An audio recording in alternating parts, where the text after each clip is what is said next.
अभियान की दादी आती हैं और दिविसा को अपनी तरफ घुमाकर एक थप्पड़ उसे लगा देती हैं, लेकिन दिविसा को थप्पड़ लगता उससे पहले ही अभियान अपनी दादी का हाथ पकड़कर कहता है, नहीं दादी, ये गलती मत करिएगा।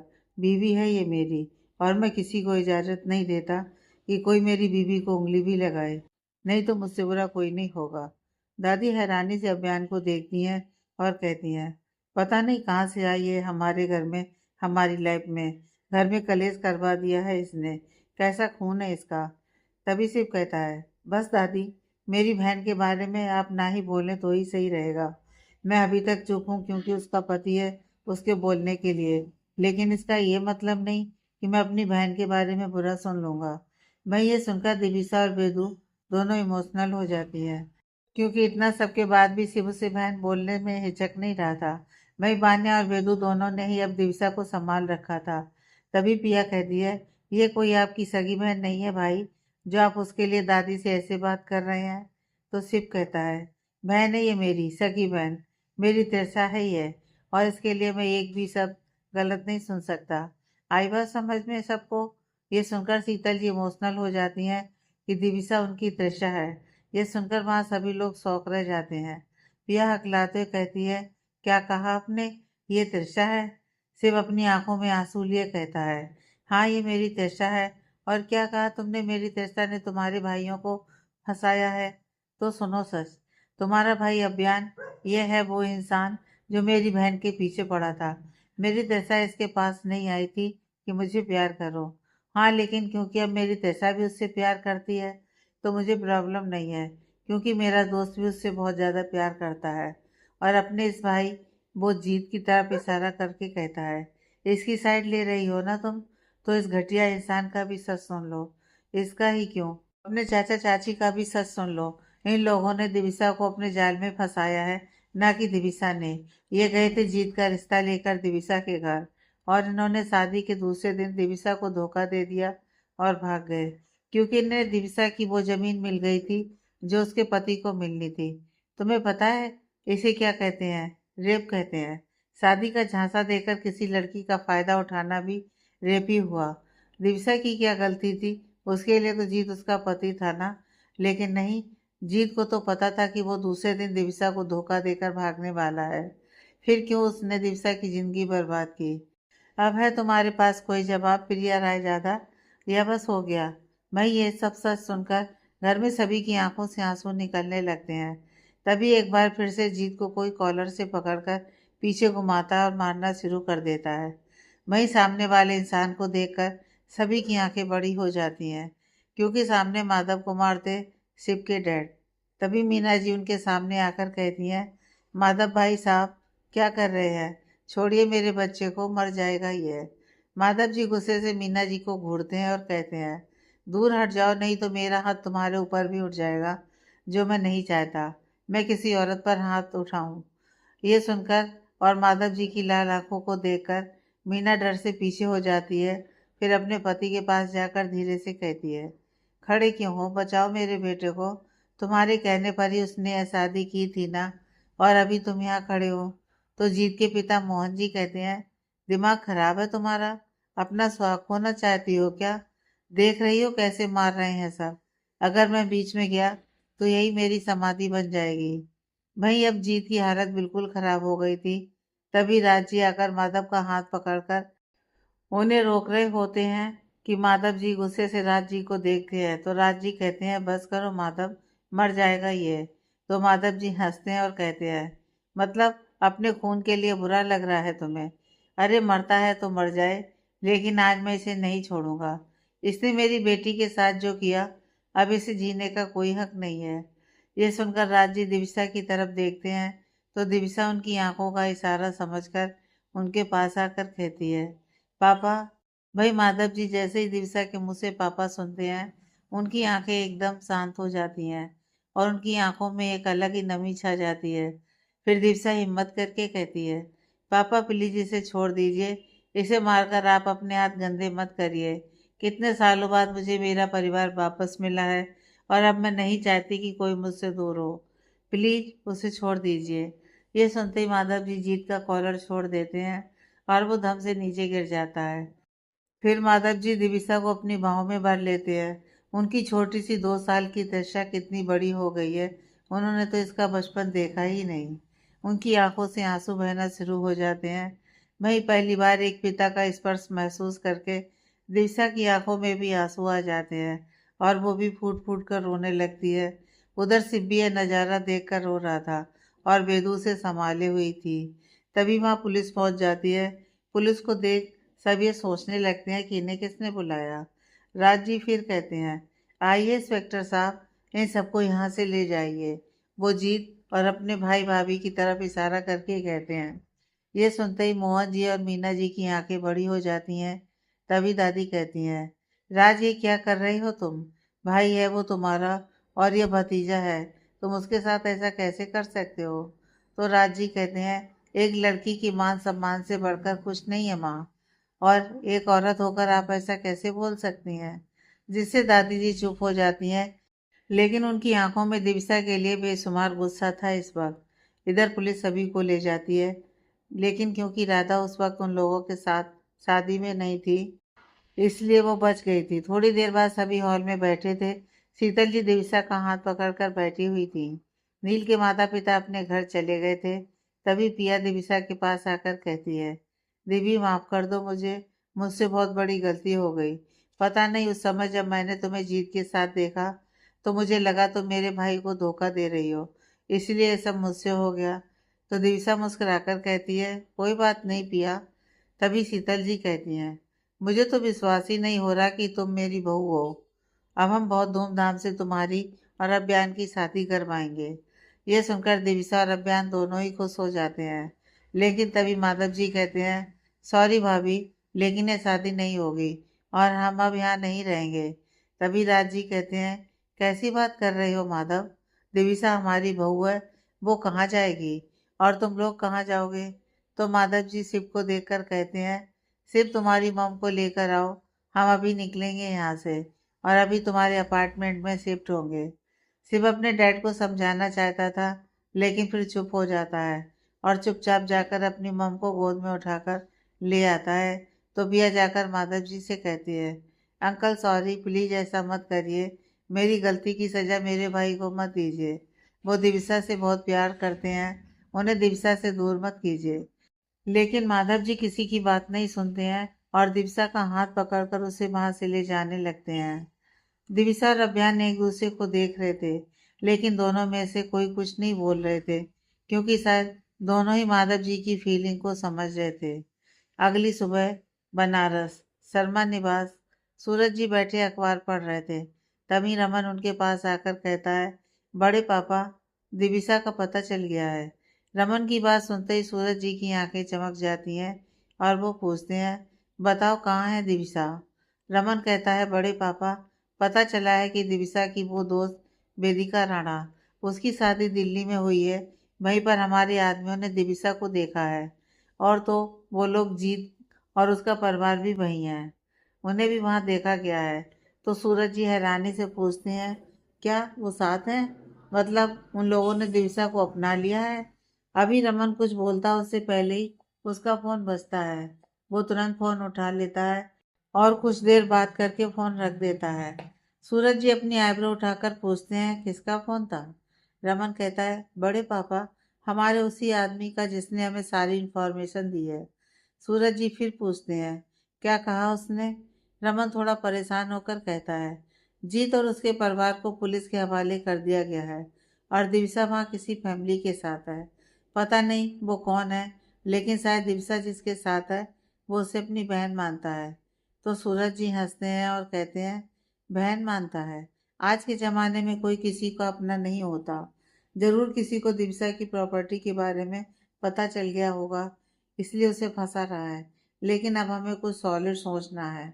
रमन कंफ्यूजन से पूछता है, मतलब क्या बड़े पापा? सूरज जी डेविल स्माइल करते हैं और उन्हें कुछ बताते हैं। भाई कोई उनकी सारी बातें सुन लेता है। दूसरी तरफ दिल्ली।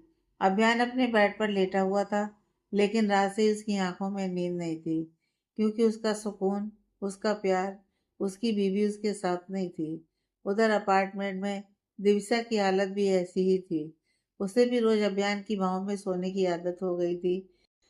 तभी उसके रूम में माधव जी आते हैं और दिविसा का उदास चेहरा देखकर वो भी उदास हो जाते हैं।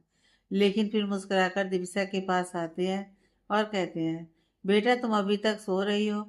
आवाज़ सुनकर दिविसा अपने पापा की तरफ देखती है और फिर अपने चेहरे पर नकली मुस्कान सजाकर कहती है, पापा आप आइए।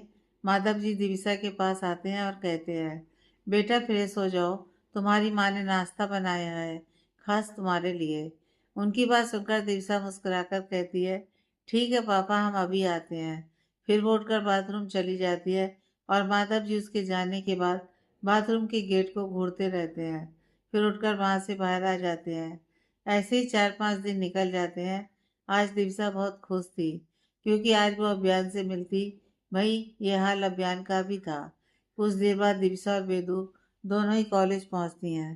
तभी कोई आकर बेदू से बात करने लगता है और बेदू भी उसे कुछ बताने लगती है। दरअसल एक लड़की आकर उनसे प्रिंसिपल का केबिन पूछ रही थी। फिर वो लड़की वहां से चली जाती है। उसके बाद बेदू जैसे ही पलटकर दिविसा को देखती है तो वो उसे वहां नहीं नजर आती है। तो बेदू मुंह बनाकर कहती है, ये लड़की भी ना 2 मिनट हमारा इंतजार नहीं कर सकती थी। पता नहीं इसे इतनी भी क्या जल्दी थी। और बेदू मुंह बनाकर कॉलेज पहुंचती है तो उसे क्लास में दिविसा कहीं नजर नहीं आती। लेकिन पिया लास्ट बेंच पर बैठी थी, जिसे देखकर बेदू का मुंह बन जाता है क्योंकि उसके लिए दिविसा सब कुछ थी और अब तो उसकी ननद भी। और पिया ने कितना बुरा भला उसे कहा था।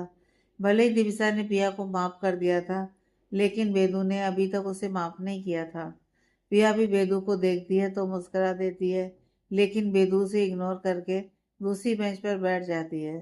तभी क्लास में अभियान आता है तो वो सबसे पहले अपनी नज़र चारों तरफ घुमाता है। वो आखिर इतना बेताब था अपनी बीवी को देखने के लिए, लेकिन उसे दिविसा कहीं नजर नहीं आती है। बेदू भी अकेली ही बैठी थी, लेकिन वो फिलहाल पढ़ाने पर ध्यान देता है। क्लास खत्म होने के बाद वो बेदू से कहता है, मिस वेदिका आप बाहर आइए, मुझे आपसे कुछ ज़रूरी बात करनी है। बेदू जल्दी से अभियान के पीछे चली जाती है क्योंकि उसे भी अब दिविसा की चिंता हो रही थी। वो जैसे ही बाहर आती है तुरंत अभियान से कहती है, जीजा जी दिवी कहीं नज़र नहीं आ रही है। वो हमारे साथ ही कॉलेज आई थी। फिर हमसे एक लड़की प्रिंसिपल केबिन का रास्ता पूछने लगी। उसके बाद दिवी हमारे साथ नहीं थी और फिर हम जब क्लास आए तो वो वहाँ भी नहीं थी। हमें बहुत टेंशन हो रही है, प्लीज़ आप सबको बोलिए ना, दिवी का पता लगाए। वहीं बेदू की बात सुनकर अभियान के तो होश ही उड़ जाते हैं। वो यहाँ दिविसा को देखना चाहता था और दिविसा का 1 घंटे से कुछ पता ही नहीं है। अचानक उसकी धड़कनें एकदम तेज हो जाती हैं। उसे कुछ गलत होने का एहसास होने लगता है। तभी अचानक सिप दौड़ते हुए वहां आता है और बेदू का हाथ पकड़कर पूछता है, दिवी कहाँ है? तो बेदू अपनी आंखों में आंसू लिए सिप को सब बता देती है। वो सिप के गले लगकर रोना चाहती थी, लेकिन कॉलेज में वो कोई ड्रामा नहीं चाहती थी, इसलिए खुद को कंट्रोल किए हुए थी।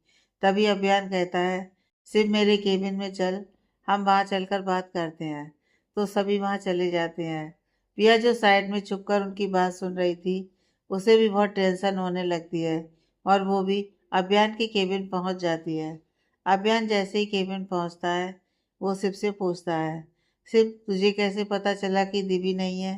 तो शिव पैनिक करते हुए कहता है, वो मैंने जिन्हें दिवी की फैमिली के बारे में पता लगाने को बोला था, उन्होंने ही मुझे बताया है कि उसके वो नकली पिता सूरज शर्मा को दिविसा का पता चल गया है और वो अपने भतीजे के साथ दिवी को खोजते हुए दिल्ली पहुंच गया है। ये सुनकर अभियान के माथे पर लकीरें ऊपर जाती हैं। तभी उसका फ़ोन रिंग करता है और वो फ़ोन उठाता है क्योंकि कॉल पुलिस स्टेशन से था। उधर से जो कहा जाता है वो सुनकर तो अभियान और भी ज़्यादा टेंशन में आ जाता है। शिव अभियान से पूछता है, क्या हुआ, किसका फ़ोन था? अभियान कहता है, पुलिस स्टेशन से, किसी ने चाचा चाची और जीत को बेल दिलवा दिया है। शिव हैरानी से पूछता है, किसने किया होगा ये? अभियान कहता है, पता नहीं, पर मुझे ये सब एक दूसरे से जुड़ा हुआ लग रहा है। चाचा चाची का छूटना और दिवी का गायब होना सब एक दूसरे से जुड़े हैं। तो शिव कहता है, मतलब इसमें उसके नकली बाप और भाई का कुछ लेना देना नहीं है क्या? अभियान कहता है, नहीं, अभी सभी शक के घेरे में है। फिलहाल तुम नील से कहो वो दिवसा की लोकेशन पता करे।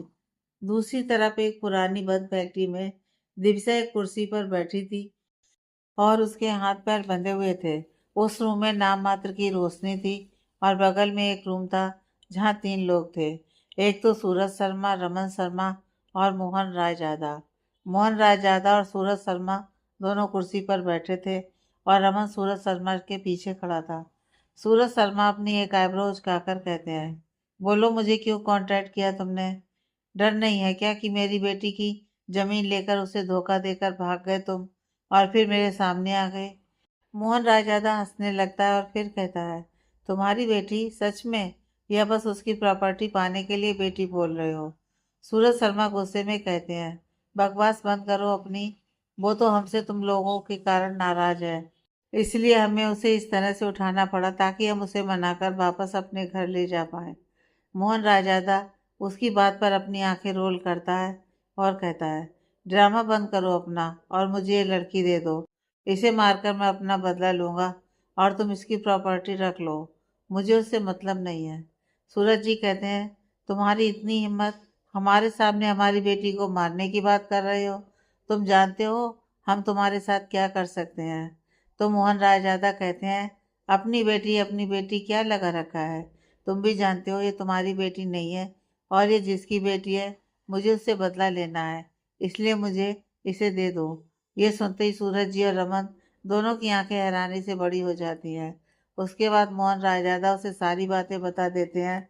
तो सूरज शर्मा दिविसा की फिंगरप्रिंट एक पेपर में लेकर चले जाते हैं। दूसरी तरफ अभियान और शिव दोनों काफी परेशान थे और ये खबर अब तक राज जी और माधव जी को भी पता चल गई थी। दोनों ही अब तक कॉलेज पहुंच गए थे। तभी अभियान के फ़ोन पर नील का फ़ोन आता है और वो उससे कुछ इन्फॉर्मेशन देता है। सभी अभियान की तरफ देख रहे थे। अभियान कहता है, दिविसा का पता चल गया है। दूसरी तरफ दिविसा को होश आ गया था और वो खुद को एक पुरानी फैक्ट्री में कुर्सी से बंधे हुए देखकर डर जाती है। उसके मन में एक अनजान डर समा जाता है। वो डर में चिल्लाने लगती है, कौन है, कौन है? मुझे किडनैप क्यों किया है? कोई तो जवाब दो। लेकिन उसे कोई जवाब नहीं मिलता है। कुछ देर में उसे किसी के कदमों की आहट महसूस होती है। वो नजर उठाकर सामने देखती है तो उसे किसी की छवि नजर आती है। थोड़ी देर में सामने वाले का चेहरा नजर आता है तो उसकी आंखें हैरानी से बड़ी हो जाती हैं, क्योंकि सामने मोहन रायजादा थे। दिवसा फिर नफरत से उसकी तरफ देखती है और कहती है, आपने हमें यहाँ क्यों बांध रखा है? मोहन रायजादा हंसने लगता है और फिर कहता है, क्योंकि सबकी जान बसती है तुझ में, इसलिए आज मैं एक साथ सबकी जान को उससे छीन लूंगा। मतलब आज मैं तुझे खत्म कर दूंगा। ये सुनते ही दीपसा डर से कांप जाती है। वो डरते हुए कहती है, क्यों आप हमें मारना चाहते हैं? क्या बिगाड़ा है हमने आपका? एक तो पहले ही अपने बेटे के जरिए हमारी जिंदगी बर्बाद कर दी और अब जब हमें थोड़ी खुशी मिली तो आप हमें क्यों मारना चाहते हैं? आखिर हमने आपका क्या बिगाड़ा है? किस बात की सजा दे रहे हैं आप हमें? मोहन रायजादा नफरत से दिवसा को देखते हैं और कहते हैं, लड़की मैं तुम्हारे साथ कुछ बुरा नहीं करना चाहता था। मुझे तो बस तुम्हारी वो जमीन चाहिए थी। लेकिन मेरे उस नालायक बेटे को खुद पर संयम नहीं रहा और वो तुम्हारी खूबसूरती देखकर बहक गया है। और अब तो तेरे पेट में जो बच्चा है उसके चक्कर में वो तुझे अपना बनाने के लिए पागल हुआ पड़ा है। इसलिए तुझे खत्म करना जरूरी है। वैसे ये कारण नहीं है जो मैं तुझे मारना चाहता हूँ। मैं तो तुझे मारना चाहता हूँ क्योंकि तुझमें उस अभियान की जान भी बसी हुई है। और सबसे बड़ी बात, तू उस माधव की बेटी है। यह बात भी अब मुझे पता चल गई है। तुझे और तेरी बहन को तो मैंने पहले ही रास्ते से हटा दिया था, उसे उसकी गलती की सजा देने के लिए। पर पता नहीं तू कैसे बच गई। लेकिन अच्छा है जो तेरी बहन मर गई है, वो अब इस दुनिया में नहीं है। और अब आज तुझे भी तेरी उसी बहन के पास पहुंचा दूंगा। दिविसा को अब एक और सदमा लगा कि उसे और उसकी बहन को उसके परिवार से अलग करने वाला और कोई नहीं बल्कि माधव रायजादा है। अब दिवसा के मन में उसके लिए और भी ज्यादा नफरत आ जाती है। दिवसा एक बार फिर हिम्मत करके पूछती है, क्यों आपने ऐसा किया हमारे साथ? क्यों हमें हमारे परिवार से अलग कर दिया? क्यों हमारी बहन को हमसे छीन लिया? तो मोहन रायजादा नफरत से कहते हैं, तेरे बाप की वजह से। उसे ही सच्चाई की मूर्ति बनने का शौक था। उसे मेरे भाई से अपनी दोस्ती निभाने का शौक था। बस इसी बात की सजा मिली तुझे और तेरी बहन को। तभी दिवसा को टिक टिक की आवाज़ आती है और वो उस तरफ देखती है तो उसके सामने राधिका थी, जीत की पत्नी। राधिका स्टाइल से चलते हुए मोहन राजदादा के पास आती है और कहती है, क्या डैड, आपने अभी तक इसे जिंदा छोड़ रखा है? मोहन राजदादा राधिका को देखकर मुस्कुरा देते हैं और कहते हैं, आओ राधिका बेटी, तुम्हारा ही इंतजार कर रहा था मैं। आखिर तुम्हें भी तो अपना बदला लेना होगा ना। इसने तुम्हारे पति को अपने बस में जो कर लिया है। फिर राधिका दिवसा के पास जाती है और उसे ही देख रही थी।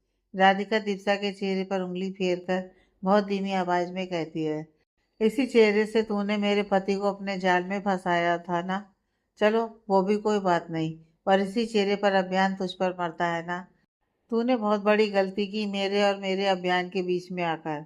मैंने उस जी से शादी की ताकि मैं किसी तरह अभियान के करीब जा सकूं, लेकिन तूने उसे अपना बना लिया। मैं दिवसा तो बेचारी कुछ समझ ही नहीं पा रही थी कि यहाँ हो क्या रहा है, क्योंकि उसे एक के बाद एक नई खबर मिल रही थी। वो बस हैरानी से अपने सामने देख रही थी।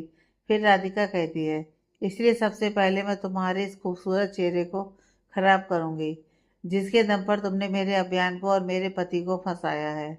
राधिका इधर उधर देखती है, जैसे कुछ खोजने की कोशिश कर रही हो। तभी उसे नीचे गिरा हुआ एक कांच का टुकड़ा दिखता है, जिसे देख उसके चेहरे पर डेविल स्माइल आ जाती है। फिर वो जाकर उस कांच के टुकड़े को उठा लेती है। ये देखकर मोहन रायजादा कंफ्यूज होकर कहता है, राधिका, इससे क्या करने वाली हो तुम? तो राधिका कहती है, डैड, इसने अपनी इसी खूबसूरती के दम पर जीत को हमसे दूर किया है, इसलिए पहले मैं इसकी खूबसूरती छीनना चाहती हूँ। तो मोहन रायजादा कहते हैं, ठीक है राधिका, लेकिन इसे जल्दी से ख़त्म करो, क्योंकि अब तक तो इसके चाहने वालों को इसके बारे में पता चल गया होगा और वो इसे पागल कुत्ते की तरह खोज रहे होंगे। राधिका कहती है, डोंट वरी डैड, इसका तो आज किस्सा ख़त्म करके रहूंगी मैं। भाई दिवसा खौफ से राधिका को देख रही थी। उसे समझ आ गया था कि राधिका उसके साथ क्या करने वाली है।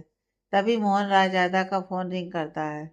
मोहन रायजादा फ़ोन देखता है तो जल्दी से फ़ोन उठा लेता है और फिर सामने से कुछ कहा जाता है तो वो कहता है, वो मेरे कब्जे में है, आप टेंशन मत लो, आज इसकी कहानी ख़त्म होकर रहेगी। उस माधव के कारण जो मैंने बर्दाश्त किया है, उसकी सज़ा आज इसे मिलेगी।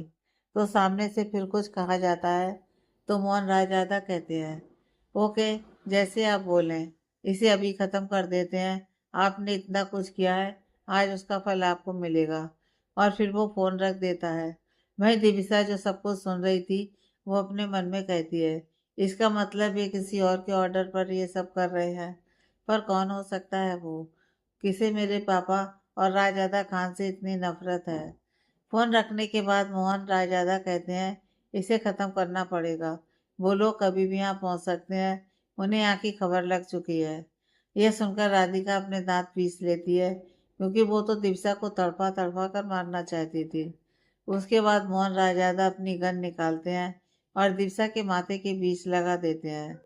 दिविसा समझ जाती है कि अब उसका आखिरी वक्त आ चुका है। वो अपनी आंखें बंद कर लेती है तो उसकी आंखों के सामने सबसे पहले अभियान का चेहरा आ जाता है। तो उसके चेहरे पर एक दर्द भरी मुस्कान आ जाती है और वो धीरे से कहती है, आई लव यू अभियान। वहीं उसकी मुस्कान देखकर राधिका के तन बदन में आग लग जाती है और उसके मुंह से अभियान का नाम सुनकर तो उसके कलेजे पर सांप लौट जाता है।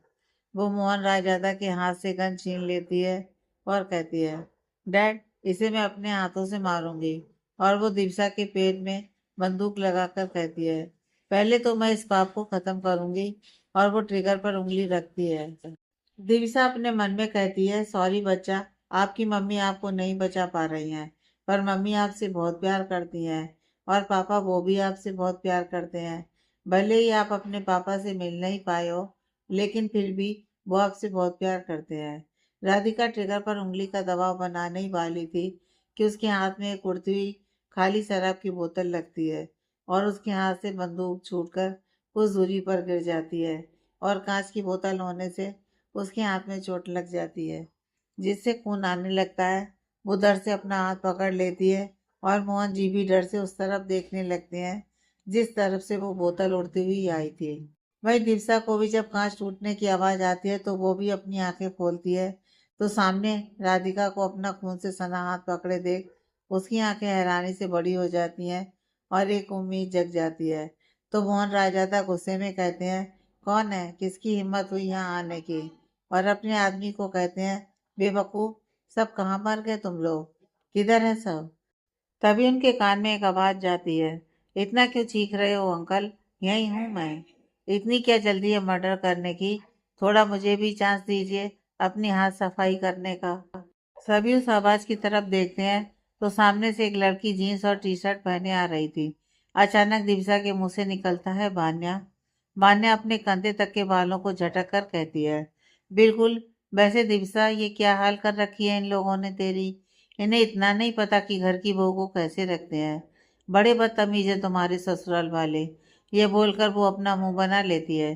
तभी मोहन रायजादा गुस्से में कहता है, हे लड़की, यहाँ क्यों आई है? चुपचाप चली जाओ यहाँ से, नहीं तो अच्छा नहीं होगा। तो वान्या कहती है, अरे मेरे भैया के चाचा ससुर, मतलब अंकल, ये क्या बात हुई? आपकी भतीजी की इकलौती ननद आई है और आप उसके साथ इस तरह बात कर रहे हैं? ये तो गलत बात है ना अंकल? राधिका इस बार चिल्लाते हुए कहती है, पागल हो क्या? लगता है तुम्हें अपनी जिंदगी प्यारी नहीं है, इसलिए यहाँ आई है। फिर वो जोर से बोलती है, कहाँ है सारे निकम्मे, मर गए क्या? ये लड़की अंदर कैसे आई?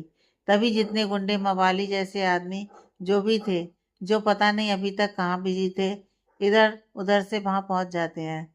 सारे के सारे निठल्ले पहले ध्यान नहीं दे सकते थे। वो सभी लगभग 20 लोग होंगे। उनके आते ही मोहन रायजादा गुस्से में कहते हैं, सालों आराम करने के पैसा देता हूँ तुम सबको, ये लड़की अंदर कैसे आई? पकड़ो इसे और बांध दो इसे भी इस लड़की के साथ। दोनों का साथ में काम खत्म कर देते हैं। देविसा परेशान होती हुई कहती है, मान्या, तुम यहाँ क्यों आई हो? प्लीज यहाँ से चली जाओ। हम नहीं चाहते हमारी वजह से तुम्हें कोई दिक्कत हो। मान्या दिविसा को अपने लिए परेशान होते देख बहुत प्यार से कहती है, दिविसा तुम परेशान मत हो, मुझे कुछ नहीं होगा और ये मेरा कुछ नहीं बिगाड़ सकते। लेकिन अब मैं इनकी ऐसी बैंड बजा दूंगी कि इन्हें पछतावा होगा कि इन्होंने तुम्हें हाथ क्यों लगाया। तो राधिका फिर कहती है, देख क्या रहे हो, तुम सब पकड़ो इस लड़की को। उसके ऐसा बोलते ही एक आदमी पीछे से आता है बान्या को पकड़ने, लेकिन बान्या बिना पीछे मुड़े ही उसका हाथ पकड़कर उसे खींचकर अपने सामने पटक देती है, जिससे सभी की आंखें हैरानी से बाहर आ जाती हैं कि इतनी नाजुक सी दिखने वाली लड़की ऐसे गेंडे जैसे आदमी को कैसे पटक सकती है। वो आदमी फिर अपनी जगह से उठता है और एक मुक्का उसके चेहरे पर मारने वाला होता है कि बान्या उसका मुक्का अपने हाथ से पकड़कर रोकती है और अपनी थोड़ी सी गर्दन टेढ़ी करके उसे देखती है और मुंह बनाकर कहती है, कैसे बकवास गुंडे हो तुम, तुम्हें फाइट करना भी नहीं आता, सारा मूड खराब कर दिया मेरा। मैं यहाँ आई थी कि आज फाइट करूंगी, मजे करूंगी, लेकिन तुम्हें देखकर लग रहा है कि अगर सब तुम्हारे जैसे हुए तो ये फाइट तो मुश्किल से 15 मिनट भी नहीं चलेगी। छी। वही उसका डायलॉग सुनकर दिवसा अचानक से कहती है, वाह क्या बात है बान्या। बान्या दिवसा की तरफ देखकर कहती है, थैंक यू मेरी जान। अब तुम थोड़ी देर और बंधी रहो, फिर मैं इनसे निमट कर तुम्हें आज़ाद कराती हूँ। तभी मोहन रायजादा कहते हैं, तुम सब क्यों खड़े हो, सब मिलकर पकड़ो इसे। एक और आदमी उसके सामने आता है तो बान्या अपना हाथ घुमाकर उसके पीछे से बाल पकड़ती है और उसे पलटकर उसके घुटने से मारती हुई उसका सिर धाड़ से दीवार पर दे मारती है और वो वहीं बेहोश हो जाता है। फिर एक आदमी उसको मारने वाला होता है तो वो उसका हाथ पकड़ लेती है। तभी एक और आदमी मारने आता है तो दूसरे हाथ से उसका हाथ पकड़ लेती है। तभी एक और आदमी आता है तो उसके जोर का एक लात मारती है, जिससे वो थोड़ी दूरी पर जाकर गिरता है और फिर वो पहले वाले दोनों आदमियों के सिर को आपस में जोर से भिड़ा देती है। ऐसे ही वो लगातार सभी को पीट रही है। कोई भी उसको हाथ नहीं लगा पा रहा था, जिससे दिवसा की आंखों में चमक आ जाती है। वहीं मोहन रायजादा और राधिका दोनों ही परेशान हो जाते हैं। उनके सभी आदमी की हालत खराब हो चुकी थी। तभी बान्या के सिर के पीछे कोई एक बड़ी सी लकड़ी से मार देता है, जिससे दिवसा की चीख निकल जाती है और बान्या अपने सिर पर हाथ लगाकर पीछे देखती है तो राधिका के हाथ में लकड़ी थी, लेकिन बान्या के सिर से बहुत खून निकल रहा था। इस वजह से वो वहीं घुटनों के बल गिर जाती है। तो राधिका वो लकड़ी नीचे फेंक कर कहती है, पकड़ो इस लड़की को, बहुत समय बर्बाद कर दिया इसने हमारा। पहले इसे ही खत्म करते हैं। वो बान्या को भी पकड़कर वहीं एक कुर्सी पर बांध देते हैं। राधिका भी बान्या को बंदूक से मारने वाली होती है कि अचानक ही वहां दाएं दाएं गोली चलने की आवाज़ आती है और उनके सभी आदमी वहीं ढेर हो जाते हैं और कई सारे गार्ड वहां आ जाते हैं और फिर अभियान और सिप वहां पहुंच जाते हैं। अभियान जैसे ही दिविसा को देखता है वो भागकर उसके पास आता है। वहीं अभियान को देखकर दिविसा की आंखों में आंसू आ जाते हैं। सिप भी तुरंत दिविसा के पास आ जाता है और अपने गार्ड से बोलता है कि वो मोहन रायजादा और राधिका को पकड़ लें। सिप दिविसा को जल्दी से खोलता है और कहता है, कैसी हो दिवी, तुम्हें कहीं चोट तो नहीं लगी? तो दिविसा कहती है, मैं ठीक हूँ। पर बान्या? तो अभियान हैरानी से कहता है, बान्या?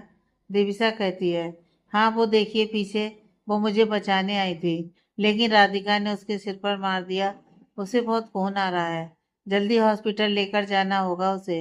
दिविसा की बात सुनकर शिव और अभियान पीछे देखते हैं।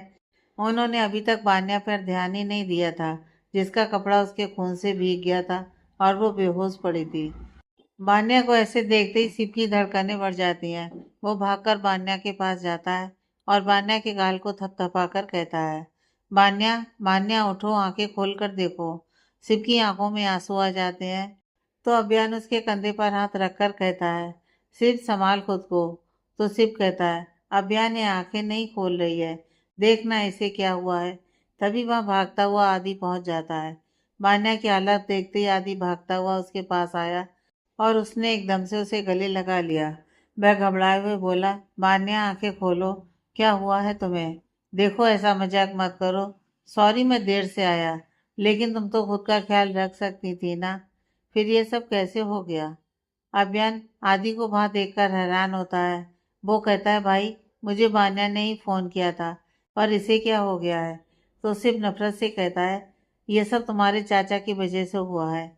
आदि कंफ्यूज होकर उसे देखता है तो अभियान कहता है, अभी इन सब बातों का समय नहीं है, इसे लेकर जल्दी से हॉस्पिटल जाओ तुम, हम यहाँ का मामला देखते हैं। आदि भी अपना सिर हिलाता और बान्या को जल्दी से गोद में उठाकर ले जाता है।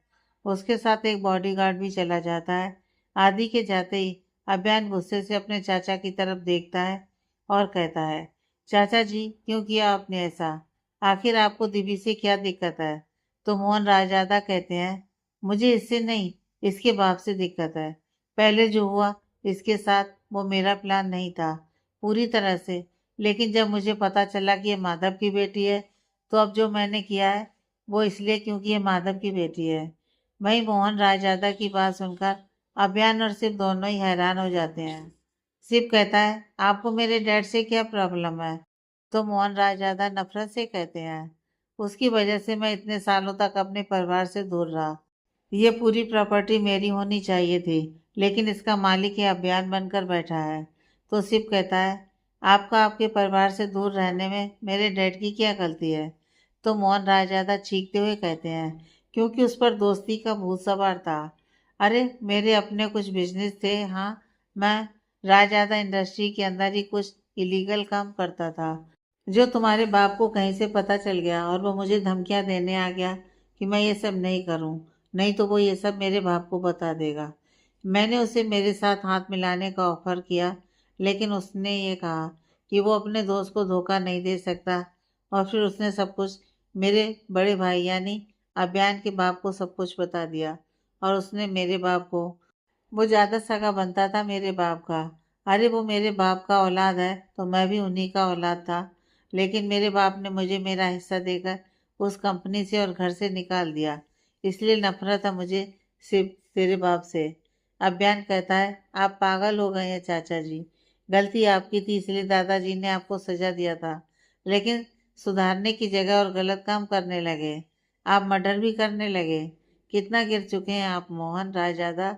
मोहन रायजादा कहते हैं, मुझे ज्ञान मत दे, आज मैं इस लड़की को मार कर ही रहूंगा, चाहे इसके लिए मुझे तुम दोनों को ही खत्म क्यों नहीं करना पड़े। तभी दिविसा कहती है, भाई इन्होंने ही हमें और दीदी को आप सबसे दूर किया था और इन्होंने ही दीदी को मार भी दिया है। बोलते हुए वो रोने लगती है। यह सुनकर तो सिर्फ जैसे अपना आपा खो देता है और सीधे मोहन रायजादा का कॉलर पकड़ लेता है और अपने दांत पीसते हुए कहता है, क्या दीदी सच बोल रही है? मोहन रायजादा हंसते हुए कहते हैं, हाँ, लेकिन तेरी ये बहन बच गई, जिसे आज मैं खत्म कर दूंगा। ये सुनते ही अभियान और सिर्फ दोनों को गुस्सा आ जाता है और सिर्फ बिना सोचे समझे बेतासा मोहन रायजादा को मारने लगता है।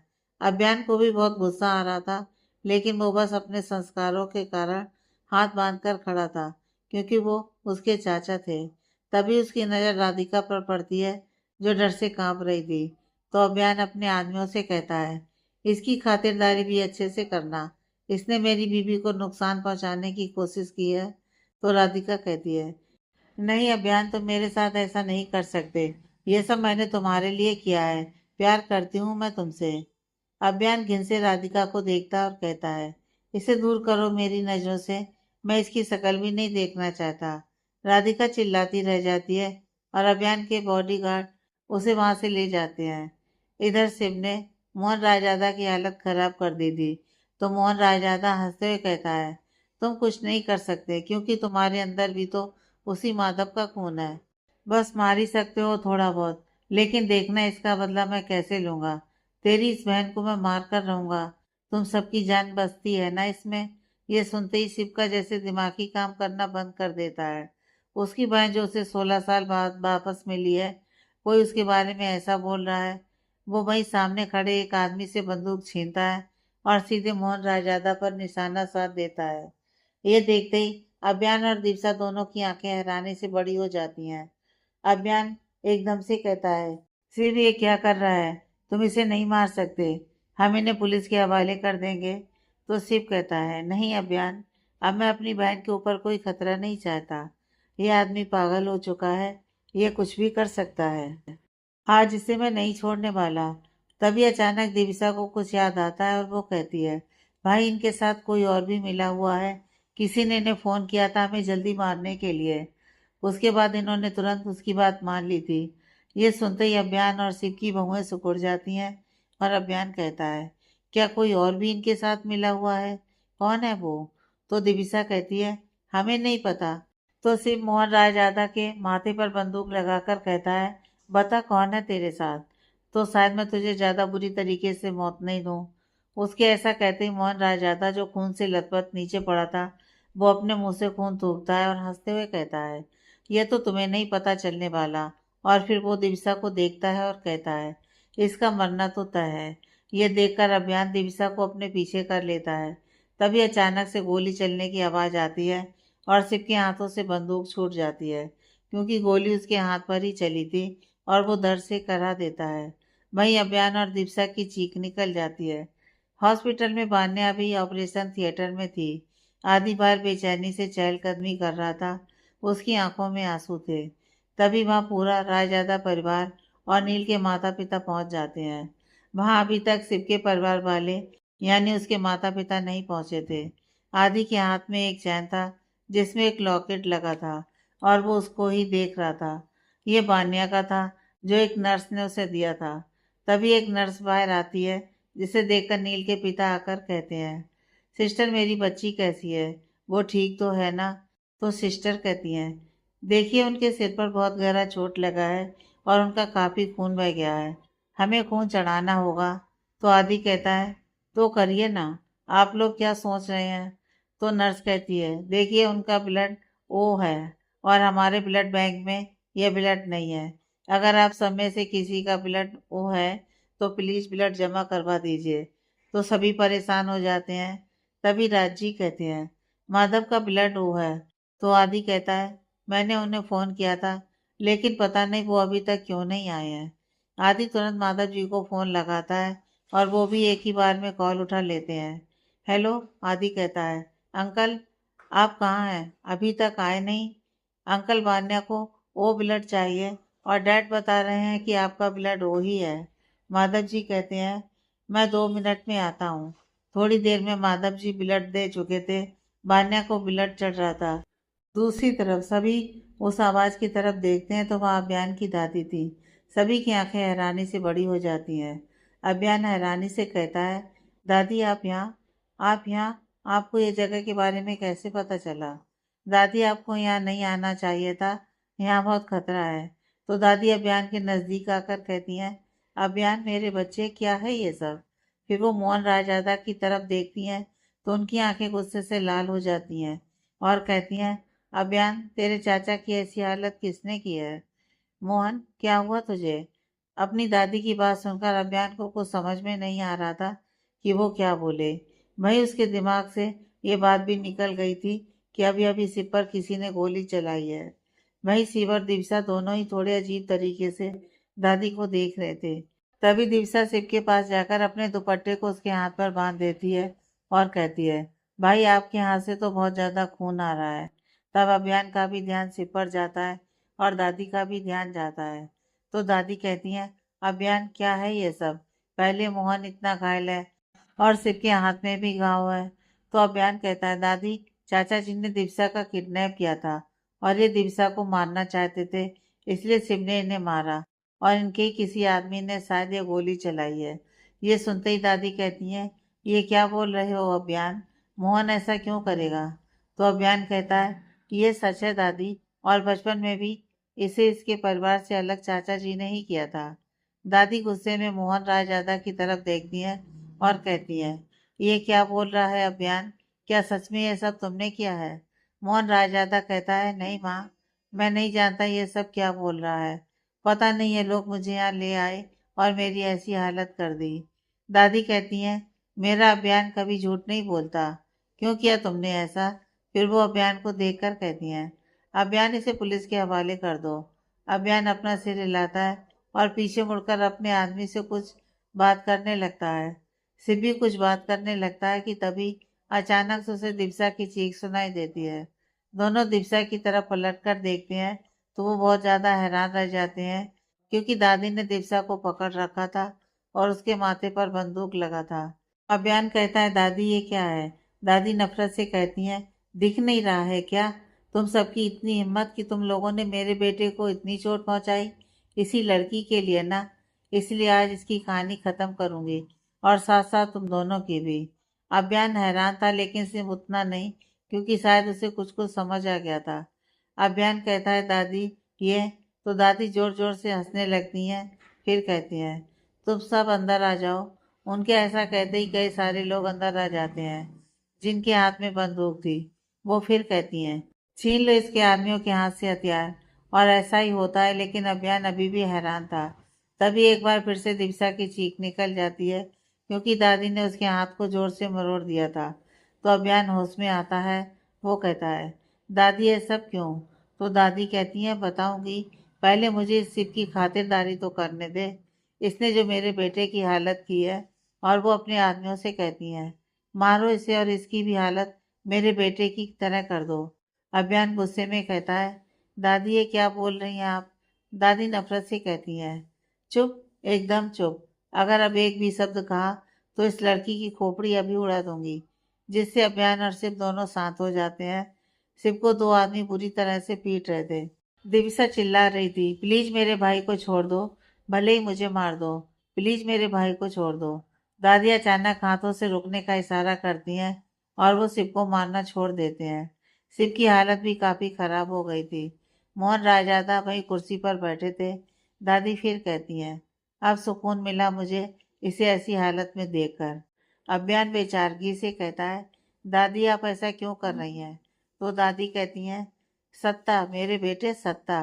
ये सारी जायदाद के लिए जिस पर मेरे बेटे का हक होना था, उसका तू मालिक बन बैठा है।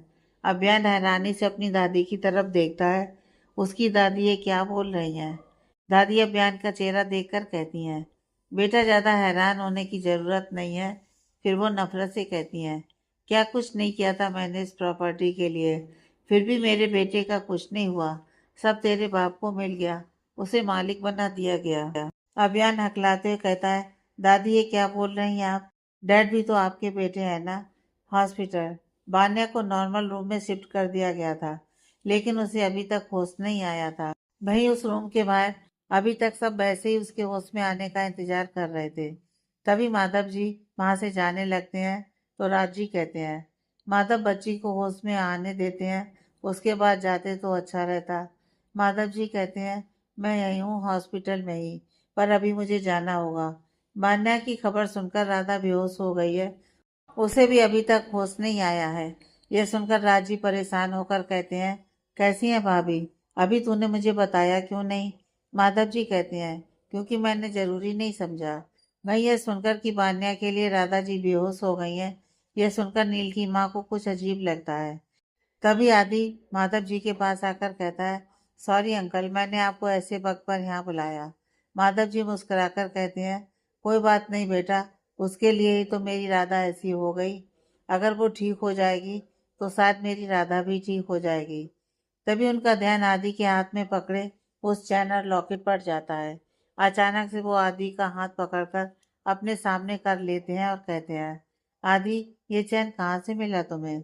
तभी नील की माँ का ध्यान भी उस चैन पर जाता है और वो सामने आकर कहती हैं, यह तो मेरी बान्या का चैन है, यह हमेशा से उसके गले में था। भाई यह सुनते ही माधव जी बुत बन जाते हैं। तो नील की माँ कहती हैं, क्या हुआ भाई साहब? तो माधव जी कहते हैं, ये मेरी बेटी का चैन है।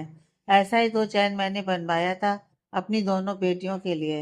आदि कहता है, अंकल, क्या आपको पूरा भरोसा है ये वही चैन है? माधव जी कहते हैं, दोनों के लॉकेट के पीछे उनके नाम के पहले अक्षर का अल्फाबेट लिखा है, जैसे बान्या का बी और तिरसा का टी। आदि तुरंत लॉकेट को पलट कर देखता है तो सच में उसके पीछे भी लिखा था। वो कहता है, अंकल, ये वही लॉकेट है। ये सुनते ही माधव जी लड़खड़ा जाते हैं तो राज जी उन्हें पकड़ लेते हैं। माधव जी फिर राज जी से कहते हैं, राज देखो, ये मेरी बेटी है। देखा तुमने, राधा ने अपनी बेटी को पहचान लिया था। सच में एक माँ को किसी सबूत की जरूरत नहीं होती अपने बच्चे को पहचानने में। राज जी भी मुस्कुराकर कहते हैं, हाँ माधव, हमें हमारी बान्या और तिरसा दोनों मिल गई। भाई दिवसा का जिक्र होते ही एक बार फिर माधव जी परेशान हो जाते हैं। तो राज जी कहते हैं, फिक्र मत करो यार, आज कुछ बुरा नहीं होगा। भाई ये सुनने के बाद सभी मुस्कुरा देते हैं। तो शीतल जी कहती हैं, भाई साहब, मुझे राधा के पास ले चलिए। उसे जब पता चलेगा कि उसकी बान्या मिल गई है तो वो जरूर होश में आ जाएगी। तभी एक नर्स आकर कहती है, पेशेंट को होश आ गया है, एक एक करके आप लोग उनसे मिल सकते हैं। फैक्ट्री दादी नफरत से कहती हैं, क्या कुछ नहीं किया था मैंने इस प्रॉपर्टी के लिए? तेरी दादी को भी मार दिया, लेकिन फिर भी सब तेरे बाप का हो गया। अभियान हैरानी से उन्हें देखता है और कहता है, दादी, आप ही तो मेरी दादी है ना? दादी कहती हैं, नहीं, मैं तो तुम्हारे दादा की सेक्रेटरी थी, लेकिन उन्हें मैं पसंद करती थी। लेकिन मुझे पता चला कि वो शादीशुदा है। लेकिन पता है एक अच्छी बात, तुम्हारी दादी को दिल की बीमारी थी, लेकिन वो ठीक हो सकती थी, पर मैंने डॉक्टर को पैसे दिए ताकि उसका सही इलाज नहीं हो। जैसा मैंने चाहा वो मर गई। पर तुम्हारे दादाजी, उन्होंने मुझे कभी नहीं देखा। फिर एक बार मैंने एक पार्टी में उनकी ड्रिंक में नशे की गोली मिलाई और हम एक हो गए। लेकिन उन्होंने दूसरे दिन उस बात की मुझसे माफी मांगी। मैंने ही कुछ नहीं कहा। फिर 1 महीने बाद मोहन मेरी कोख में आ गया और तुम्हारे दादाजी मजबूर हो गए मुझसे शादी करने के लिए। फिर मैंने राज को बहुत प्यार दिया, क्योंकि वो था तो 4 साल का बच्चा और उसे मुझे हमेशा अपने काबू में रखना था। ये देख, तुम्हारे दादाजी भी मुझे अपनाने लगे, लेकिन उन्होंने जैसे प्यार राज को किया वैसे मेरे मोहन से नहीं किया। मेरा बेटा अपना बिजनेस चलाता था, लेकिन माधव ने ये बात राज को बता दी, जिसके कारण इसे घर से निकाल दिया गया। इसलिए मैंने माधव की दोनों बेटियों को गायब करवाया अपने मोहन से और उसे खत्म करने को कहा। लेकिन इस दिवसा की किस्मत अच्छी थी जो ये बच गई। और मैंने अपने ही पति और राज की गाड़ी का एक्सीडेंट कराया, लेकिन राज उस एक्सीडेंट में बच गया। मेरा मोहन चाहता था कि उसे टॉर्चर करना, इसलिए इतने सालों तो हमने राज को अपनी कैद में रखा। पर पता नहीं वो कैसे वहां से निकल गया और इस तिरसा से मिल गया और ये उसे तुम्हारे पास ले आई। मैं ये सारी सच्चाई जानकर सभी पूरी तरह हैरान थे। अभियान कहता है, दादी, एक बार आप मुझसे कहती, मैं सारी प्रॉपर्टी आपके नाम कर देता। तो दादी गुस्से में कहती हैं, भीख नहीं चाहिए मुझे, जो मेरा है उसे मैं खुद छीन लूंगी। और इस लड़की के कारण मेरा सारा खेल बिगड़ गया, इसलिए मैं सबसे पहले इसे ही खत्म करूंगी। जिससे दिवसा और शिव दोनों डर जाते हैं। तो अभियान कहता है, दादी प्लीज उसे छोड़ दीजिए, आप मुझे मार दीजिए, उसकी कोख में आपका वंश है। दादी कहती हैं, मुझे इससे भी नफरत है और इसकी कोख में पल रहे उस पाप से भी नफरत है। तभी शिव कुछ इशारा करता है दिविसा को। अचानक दिविसा दादी के पैर पर अपने पैर से मारती है जिससे उनके हाथ से बंदूक छूट जाती है और उसी वक्त सिब्बी जो घायल पड़ा था तुरंत वो बंदूक उठा लेता है और खड़े होकर वो बंदूक मोहन रायजादा के सिर पर तान देता है, जिससे दादी बौखला जाती हैं। वहीं अभियान भी तुरंत खुद को छुड़ा लेता है। फिर शिव कहता है, दादी अपने इन गुंडों को बोलिए यहाँ से बाहर चले जाएं, नहीं तो आपने जिसके लिए ये सब किया है वही नहीं बचेंगे। फिर वो दिविसा को कहता है, दीदी मेरे पीछे आओ तुम। अभियान तो बेचारा को समझने की हालत में ही नहीं था। जिस दादी से वो इतना प्यार करता था वो उसकी लाइफ की सबसे बड़ी विलेन है। लेकिन तभी मोहन रायजादा शिव का हाथ पकड़कर घुमाकर बंदूक दिवसा की तरफ कर देते हैं और ट्रिगर दबा देता है। धाय एकदम से सब शांत हो जाता है। तभी दिवसा चीखती है, अभियान। शिव भी जोर से चीखता है, अभियान। वहीं अभियान मुस्कुराकर अपनी दादी की तरफ देखता है और कहता है, अब सब आपका है दादी। और दिवसा भी वहीं बेहोश हो जाती है। दादी भी एक पल के लिए सोन हो जाती हैं। तभी बाहर पुलिस सायरन की आवाज आने लगती है और नील भागता हुआ आता है और अभियान को पकड़कर कहता है, अभियान आंखें खोल, अभियान। शिव ने दिवसा को संभाल रखा था। पुलिस ने सभी गुंडों को और दादी और मोहन रायजादा को अरेस्ट कर लिया था। दादी अभी भी अभियान की तरफ देख रही थी, जो गोली लगने पर भी उन्हें नफरत से नहीं बल्कि प्यार से देख रहा था। उसके मन में अपनी दादी के लिए कोई गुस्सा नहीं, बस सम्मान था। दादी ने सरेंडर कर दिया और मोहन रायजादा और उन्हें दोनों को उम्र कैद की सजा हुई और सूरज शर्मा और रमन शर्मा उन्हें भी 10 साल की सजा हुई। सूरज शर्मा की मां ने ही उनके खिलाफ गवाही दी। 6 महीने बाद सभी हॉस्पिटल में थे। अभियान बेचैन खड़ा था। वही हाल सभी घर वालों का भी था। तभी बच्चे की रोने की आवाज आती है, जिससे सभी के चेहरे पर मुस्कान आ जाती है। वहीं अभियान की आंखों में आंसू। डिलीवरी रूम का दरवाजा खुलता है और एक नर्स बाहर आती है और कहती है, बेटी हुई है। सभी की खुशी का ठिकाना नहीं रहता है। आदि और बान्या दोनों एक दूसरे को गले लगा लेते हैं। नर्स फिर कहती है, बच्चे के पिता हमारे साथ चलें और एनआईसीयू में जाकर बच्चे को देख लें। फिर कुछ घंटे बाद बच्चे को मॉनिटर करने के बाद हम बच्चे को आप लोगों को दे देंगे। अभियान उनके साथ एनआईसीयू जाता है, जहां उसकी छोटी सी बच्ची आंखें बंद करके थी। आंखें बंद करके क्या, अभी तो उसकी आंखें ढंग से खुल ही नहीं रही थीं। गुलाबी रंग के कपड़े में लिपटी हुई थी। ये देख के ही अभियान की धड़कन तेज हो जाती है। थोड़ी देर बाद वो उस रूम में आता है जहाँ दिविसा को शिफ्ट किया गया था। सी सेक्शन हुआ था उसका, क्योंकि उस किडनैपिंग में कुछ कॉम्प्लिकेशन आ गया था। वो दिवसा के पास जाता है तो दिवसा उसे देखकर मुस्कुरा देती है। दिवसा उससे पूछती है अपनी बच्ची के बारे में, तो अभियान बेचारा कुछ बोल ही नहीं पाता है, क्योंकि उससे इतनी खुशी संभाले नहीं संभल रही थी। 4 दिन बाद आज दिवसा को हॉस्पिटल से छुट्टी मिल गई थी। दिवसा रायजादा मेंशन आ गई थी, क्योंकि अभी उसकी हालत सही नहीं थी, इसलिए वो रेस्ट कर रही थी। घर में पंडित जी भी आए हुए थे और वो पत्रिका देख रहे थे। थोड़ी देर बाद वो कहते हैं, जी अगले महीने की 25 तारीख को अच्छा मुहूर्त है, जिससे सभी खुश हो जाते हैं। तो राज जी कहते हैं, फिर तैरा माधव, हम उसी दिन अभियान और आदि की शादी दिविसा और बान्या के साथ कर देते हैं। माधव जी कहते हैं, ठीक है, जैसा सबको सही लगे। शादी का दिन। पूरे घर में आज चहल पहल थी। दिवसा की बेटी दिव्या आज अपनी नानी के साथ थी, क्योंकि उसके मम्मी और पापा की शादी थी। और नानी तो भाई कुछ भी कहो, नानी होती है। मंडप में फेरे लग रहे थे और सभी फेरे के साथ दिविसा, अभियान और आदि बान्या हमेशा के लिए एक हो रहे थे। रात का वक्त, कमरा मोगरे और गुलाब के फूलों की भीनी भीनी खुशबू से महक रहा था। बेड पर बिखरी गुलाब की पंखुड़ियां और मध्यम रोशनी पूरे माहौल को और भी रोमांटिक बना रही थी। दिवसा अपने भारी लाल जोड़े में बेड के बीचों बीच बैठी थी। उसका घूंघट थोड़ा नीचे था और उसकी धड़कनें इस वक्त साफ सुनी जा सकती थीं। अपने हाथों की मेहंदी को देखते हुए वह लगातार अपनी उंगलियों को आपस में उलझा रही थी। घबराहट और बयान न होने वाली खुशी का एक अजीब सा मिश्रण था उसके दिल में। तभी दरवाजे के खुलने और फिर धीरे से बंद होने की आवाज आई। दिवसा की धड़कनें मानो एक पल के लिए थमसी गई। वह समझ गई कि अभियान कमरे में आ चुका है। अभियान ने अपनी शेरवानी के ऊपरी बटन ढीले किए और गहरी सांस ली। जब उसकी नजर बेड पर बैठी दिविसा पर पड़ी तो उसके चेहरे पर एक सुकून भरी मुस्कान आ गई। वह बिना कोई आवाज किए धीरे धीरे आगे बढ़ा और दिवसा के पास आकर बैठ गया। कमरे में कुछ पलों के लिए गहरी खामोशी छा गई, जिसमें सिर्फ उन दोनों की सांसों की आवाज गूंज रही थी। अभियान ने दिवसा की इस घबराहट को महसूस किया। उसने बेहद नरमी से अपना हाथ आगे बढ़ाया और दिवसा के कांपते हुए हाथों को अपने मजबूत हाथों में थाम लिया। अभियान के स्पर्श मात्र से दिवसा के भीतर की आधी घबराहट जैसे पल भर में गायब हो गई। दिविसा, अभियान की आवाज में एक गजब की कशिश और अपनापन था। उसने दूसरे हाथ से बेहद धीरे से दिवसा का घूंघट ऊपर उठाया। जैसे ही चांद सा खूबसूरत चेहरा सामने आया, अभियान बस देखता ही रह गया।